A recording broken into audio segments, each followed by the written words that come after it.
Okay na po itong ating broccoli, mga kabayan. Oh. Ang bango na. Quality na.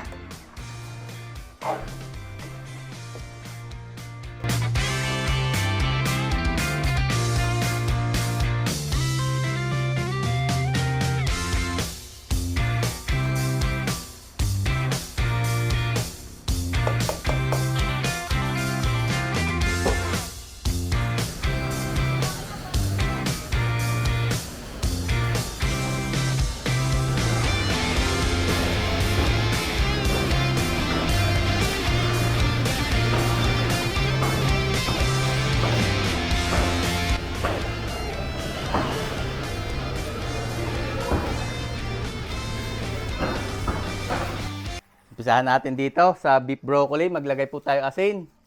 Lagay po tayo paminta dyan sa ating pang beef broccoli. Lagay na po tayo ng soy sauce, brown sugar,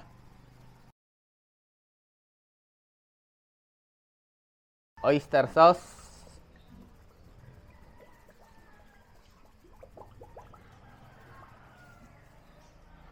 din po natin ang sesame oil.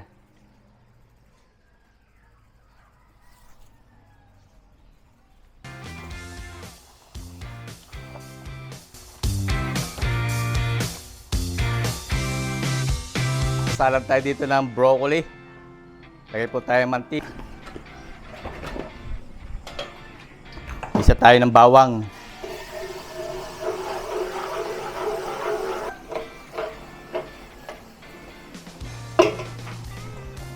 Lagay na po tayo sibuyas.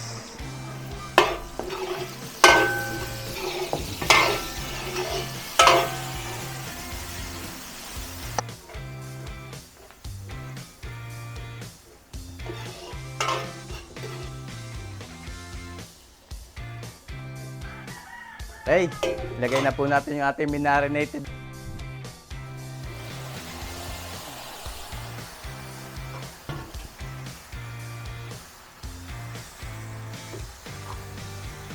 So, ilan po natin.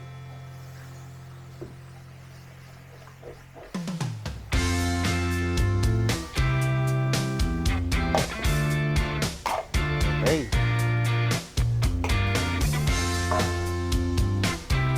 Lubang po natin para mabilis lumambot. Mamaya po natin ihinaan ang apoy niyan pagka nakulo na. A few moments later. Testingin po natin tong ating beef broccoli kung malambot na. Ayun, malambot na. Dagdagan po natin ang timpla. Lagay tayo ng brown sugar. Dagdagan din natin ng konting oyster sauce.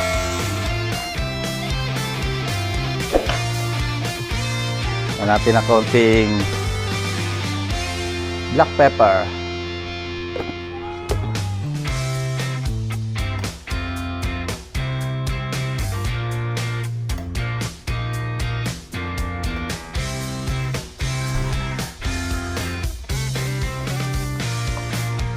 Po ako dito cornstarch.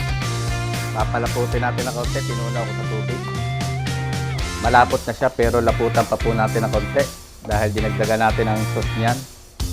Dapat may kaunting sauce o dapat ay may sauce. Yan.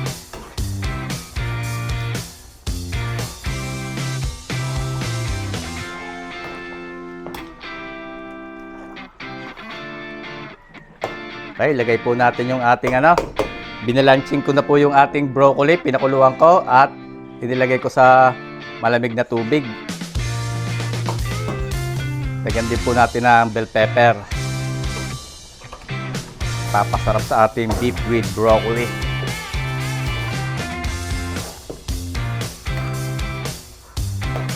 Okay, pakuluin lang po natin ito saglit. Ayan natin kumulo. Lutuin natin saglit yung bell pepper.